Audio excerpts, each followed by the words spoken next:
It's time for a great set of stretches we can do here on the floor.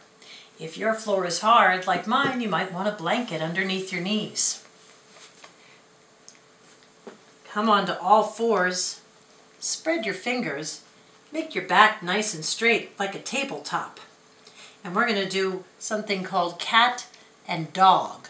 So when you take a big breath in, lift your bottom and lift your head and pretend you have a little doggy tail and wag it.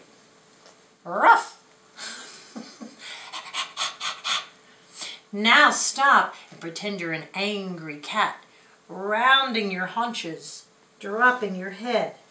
Press down into everything on the ground.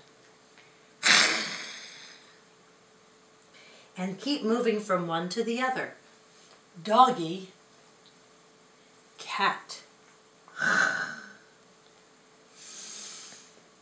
Breathing in and breathing out.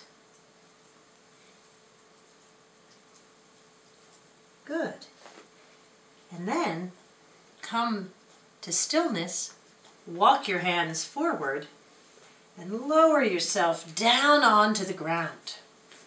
You can bring your elbows under your shoulders, you can bend your knees, and you might even want to let your chin rest in your hands like this. Then start to take your legs for a little rock side to side. Or maybe do crisscross. Change which leg goes in front. Sometimes I like to pretend they're dance partners circling around the floor. And then go the other way. Last piece for a really big stretch in our bodies.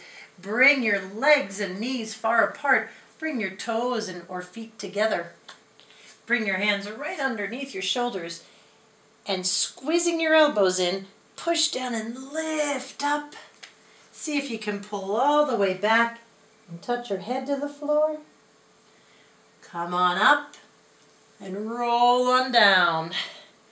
You can do it slowly, like I'm doing here. Or you might want to do it faster.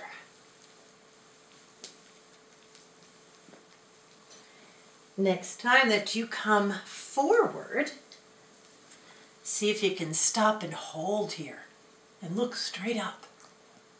I bet some of you can probably touch your toes to your head. I can't do that. And you don't have to either. And then let yourself come down.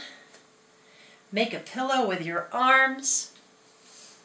Maybe let your legs do a little more of that rocking or dancing. And let them rest.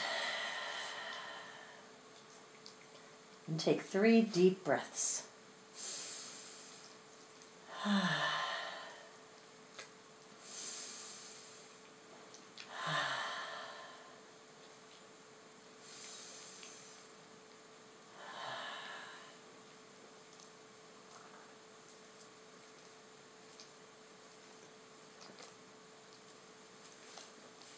How do you feel now?